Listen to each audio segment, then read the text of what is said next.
Hi, how are you? So today I wanted to talk about movies, and that's why I acted like that, because that's what a movie star acts like. Or is it what a movie star acts like? Let's talk about movies. Are we ready? Okay. So it all started this morning when I was on my YouTube channel uploading my videos because for some reason my phone won't let me keep my videos. Like I can't keep my Facebook videos. I had to upload all of the old ones that are going to be deleted onto a YouTube channel. If you ever want to watch one of my videos, they're on YouTube now. So, but I was on there, and then I saw that an Alfred Hitchcock movie's on, and I love to share like free movies, even though like there's free movies everywhere. There's free movies on TV. There's free movies on Netflix. There's free movies on like the YouTube or the Roku channel if you have a Roku TV. There's free movies everywhere, but sometimes I just like share YouTube because YouTube's so easy. You can watch it on your phone. I watch movies on my phone.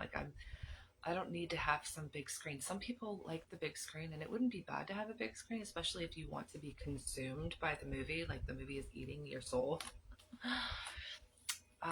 But I've always been like so real fast. From the time I was young, I lived to watch movies on repeat. So like I'm like a movie person, big time. Uh, I used to purchase when my kids were little. We didn't have cable. I think it's mostly because I'm just like the cheapest person on planet Earth. My mother didn't have cable, so I didn't have cable. I'm like, you don't need cable television. It's not good for you. So what we did instead was we went around to the local Goodwills and the Salvation Army stores, and we bought all of these really great old movies.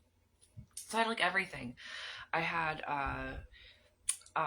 Casablanca and Bringing Up Baby and Rebel Without a Cause, and we had The Breakfast Club and 16 Candles and Pretty in Pink and Heathers and Beetlejuice and Pump Up the Volume, which later on found out shouldn't brought that one home to my kids. We had Big, and we had uh, Jurassic Park, and we had more than one Jurassic Park, and we had uh, Monty Python. You're getting this. You're getting this. Okay. So my kids were raised like that. That's how we were raised, and that's because that's how I grew up, and I don't think it hurt me. So like I'm like remembering my past, remembering like when I was a little kid. Like I would come home from school, and if I wasn't watching afternoon cartoons, I was popping in a movie that I've seen like 1,000 times already. And I watch these movies now that I'm in my like 40s. I'm in my 40s now. And I watch these movies and I'm seeing them for the first time because I used to just vegetate on like what was happening. You know what I mean? Like so there's like a sequence of events. It goes like there's rising and falling. There's music. There's emotional like pull draws things like there's like the stuff that you get the words come up all the time. I have like um a whole entire I could speak in movies. Like my whole entire past is some people have soundtracks. I have one liners. I probably have a soundtrack too. But anyway, so there's like a lot of movie in me. But I've noticed that like now that I'm old, I'm starting to get the jokes. I'm starting to realize what I didn't see like the whole time. These movies I've seen like literally thousands of times maybe. I didn't know what was really happening or wasn't really even paying attention. So what I meant to do today was come on and talk about how some movies are better than others and why. And it's a lot like, and it's like that for books too. So but they do different things for movies because with movies you don't really you are expected to see and consume a movie in one sitting. Books aren't the same. You can put books aside. Books are longer. So like the Lord of the Rings, they had to cut stuff out to make it work. And so we're going to focus on for just a second is how it works and why. Okay, so um, obviously, what makes people want to look at a movie is the story, not just the people in it. But the people in it make a big difference. So if you've ever watched, like, I love watching the videos where people are doing their like screen tests. And they're like, yeah, so I'm here today. I'm going to play the role of, whoever. The person that you've seen in the movie like a bunch of times, and you're like, oh my gosh, this is a screen test. One of the best screen tests to watch, like one of the ones that like just is like, oh my gosh, this is crazy, is Elliot in E.T. The kid puts on a show that's like unforgettable. He like cries his little eyes out. So anyway, but the people in the movie are like some of the most important things. Like imagine that you're on a date with somebody and you really like them and you don't hear anything that they say, but you see everything that they're doing. I really enjoy you. I'm so sorry. Did you say something? I was thinking about how you twisted your hair just then. So anyway, so the people that are in it play a big part in it. One of the things that I like about Notorious, which is the movie that's underneath this one, that's a Hitchcock film, is that there's so much great chemistry between Ingrid Bergman and Cary Grant. The two of them have the best chemistry that I've ever seen. There's a lot of like sexual tension between them, and I'm not really one for like expressing those kinds of things. I try to keep on the good side of everything. Oh, but there's something that you can see there that's interesting because they're obviously not like they were probably not an item. Maybe they were for a minute there. Maybe after that movie they were. So that's something that was really great, and it's something that means a lot to a movie because if you have two characters that are supposed to be in a relationship and you cannot see them together, the movie's a bust. So the characters are so important. That's something that's different about a movie and a book, right? Is that you have real people involved. In a book, you can like make up your own people.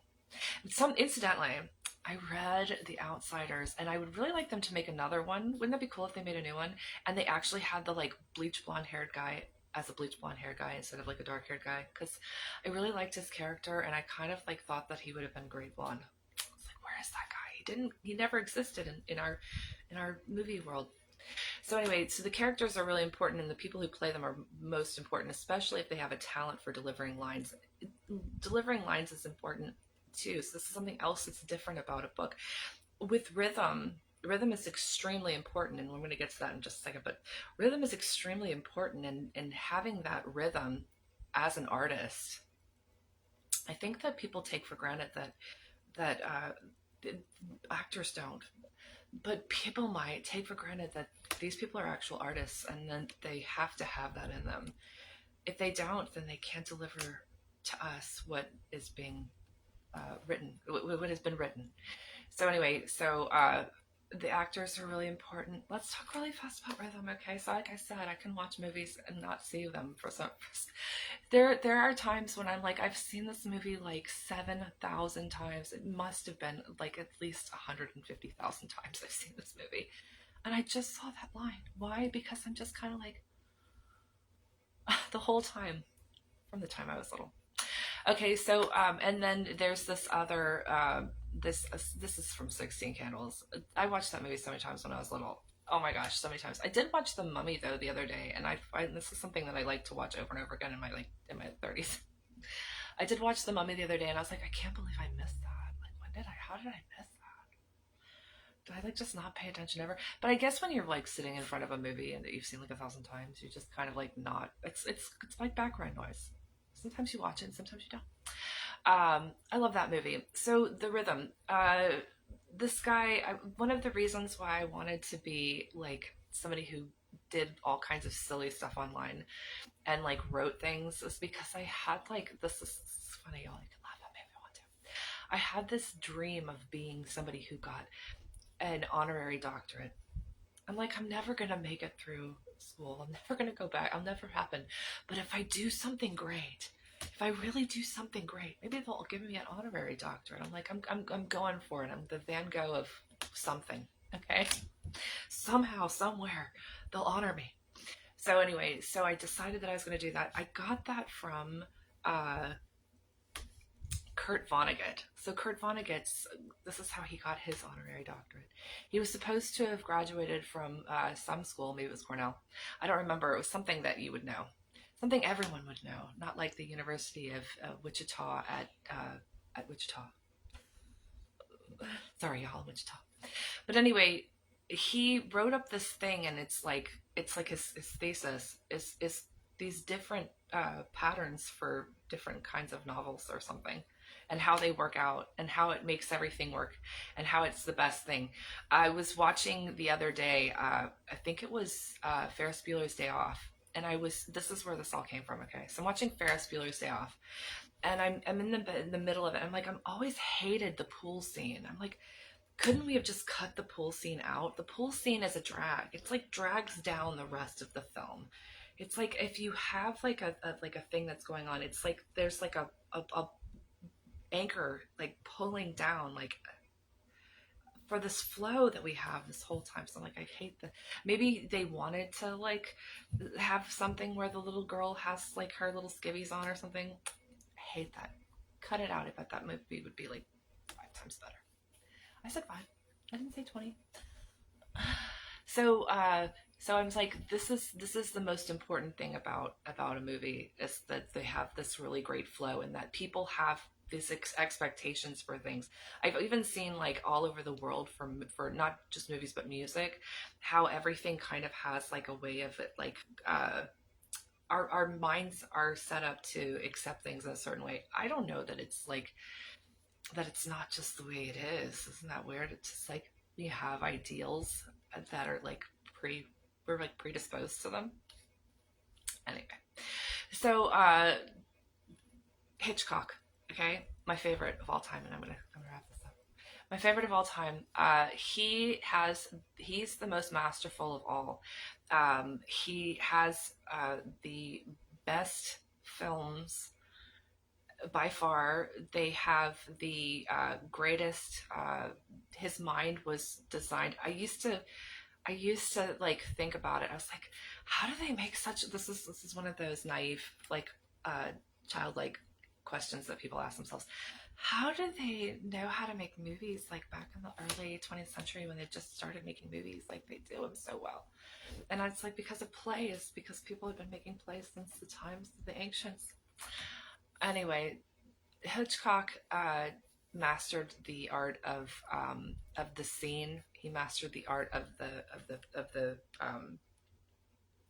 presentation, of where a dog is in front of a door, and we close out that scene, or and like curtain falls happen inside of the clips, close-ups, monologues, everything that happens within his films are carefully devised. He even so much as like had people to do things to each other without them knowing, so that he could create the real experience. There's like an old story where he's having two people carry a mattress into a place, and one of them's been told to turn it to the left and another to the right or something, and they're like fighting with it so that he can get a real experience with them, so that we experience real things on our side. It's those kinds of brilliant things that directors do, that where he, and there's another thing that he did, I love him, in one of my inspirational books, um, Ingrid Bergman talks about how she was able to learn how to behave herself in a way that was totally above and beyond the graces of the everyday person, because Hitchcock taught her. She's like, I can't get this emotion that you want me to get. I can't do it. And he's like, Ingrid, fake it. And then she learned to fake it, and until she faked it until she made it. That might be where that comes from. Anyway, I just wanted to talk about movies today. I wanted to inspire you to go watch Hitchcock films. Uh, Rebecca's one of the greatest films I've ever seen in my life. I just love that movie so much. The beginning of it, the way that the lines are delivered, the way that the characters are presented, and just the way that everything is shot is absolutely beautiful. It's elegantly shot. It's dramatic. It's got all the good stuff. It's in black and white. Don't miss the good movies because they're in black and white. And go out and watch a movie and see if there's anything good anymore. Everything's really dirty now. It's not like dirty. I like when people are geniuses. Geniuses don't have to like hit below the belt. Have a good day.